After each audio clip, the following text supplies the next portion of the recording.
Assalamualaikum warahmatullahi wabarakatuh. Selamat pagi anak-anak. Bagaimana kabarnya hari ini? Semoga kita selalu dalam lindungan Allah Subhanahu wa Ta'ala. Perkenalkan, nama Ibu Nashwa. Kalian bisa panggil Ibu Bu Nashwa.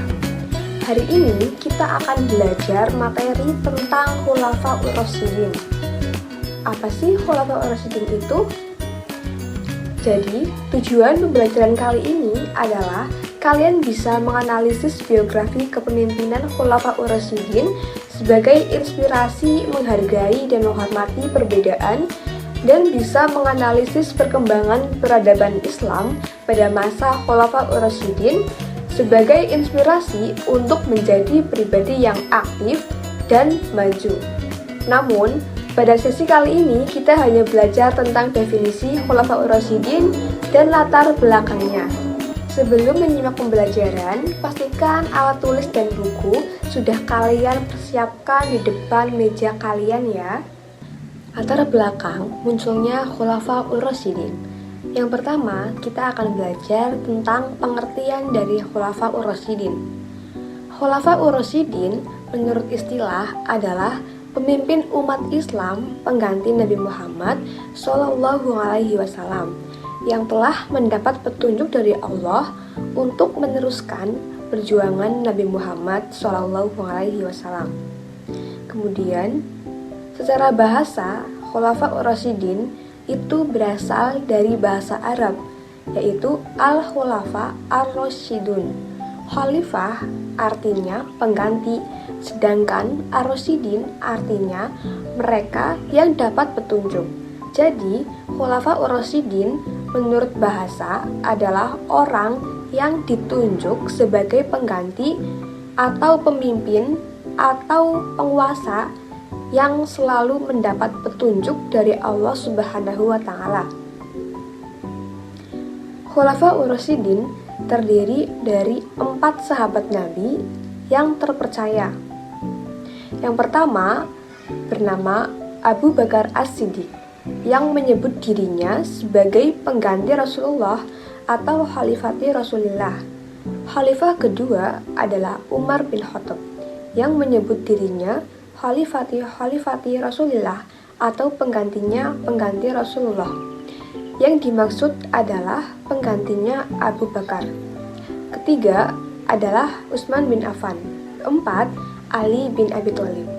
Mereka semua adalah para sahabat dekat Muhammad yang tercatat paling dekat dan paling dikenal dalam membela ajaran yang dibawanya di saat masa kerasulan Nabi Muhammad. Keempat khalifah tersebut dipilih bukan berdasarkan keturunannya, melainkan berdasarkan konsensus bersama umat Islam. Sistem pemilihan terhadap masing-masing khalifah tersebut berbeda-beda. Hal tersebut terjadi karena para sahabat menganggap tidak ada rujukan yang jelas yang ditinggalkan oleh Nabi Muhammad tentang bagaimana suksesi kepemimpinan setelah Nabi Muhammad wafat. Kemudian, apa sih latar belakang munculnya Khulafaur Rasyidin itu? Rasulullah SAW wafat hari Senin 12 Rabiul Awal 11 Hijriah atau tanggal 8 Juni 632 Masehi. Saat itu, beliau berumur 63 tahun. Selama 13 hari, beliau sakit, yaitu mulai tanggal 29 Safar 11 Hijriah. Pada hari itu, Rasulullah menghadiri prosesi pemakaman salah satu sahabat di pemakaman Baqi. Sepulang dari pemakaman Baqi, Rasulullah jatuh sakit, suhu tubuhnya panas, melebihi ukuran manusia normal. Kondisi kesehatan Rasulullah SAW semakin hari semakin lemah. 4 hari jelang wafatnya, beliau sudah tidak mampu lagi untuk menjadi imam sholat 5 waktu, sehingga Abu Bakar As-Siddiq ditunjuk untuk menggantikan Rasulullah menjadi imam waktu sholat. Perselisihan kaum Muhajirin dan Ansor muncul saat setelah Rasulullah SAW wafat.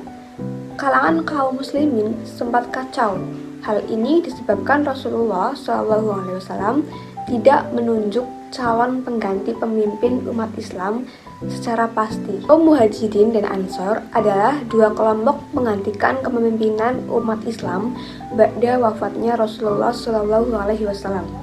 Kaum Muhajirin mengajukan Abu Bakar As-Siddiq sebagai kandidat pemimpin umat Islam ba'da wafatnya Rasulullah SAW dengan berbagai argumentasinya. Sedangkan kaum Muhajirin adalah pengikut pertama dan berjuang sejak awal dengan Rasulullah SAW. Sementara Abu Bakar As-Siddiq adalah orang yang ditunjuk menggantikan imam salat 5 waktu selama Rasulullah SAW sakit. Di pihak lain, kaum Ansor merasa paling berhak karena Islam dapat berkembang dan mengalami masa kejayaan setelah Rasulullah hijrah ke Madinah. Mereka mencalonkan Sa'ad bin Ubaidah sebagai kandidat pemimpin umat Islam.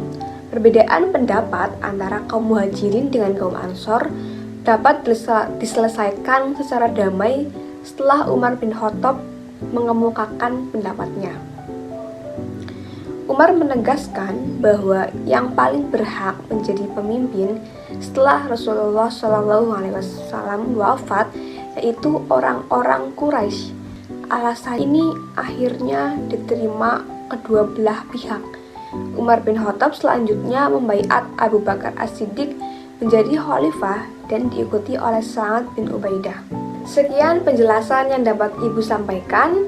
Terima kasih atas perhatiannya. Wassalamualaikum warahmatullahi wabarakatuh.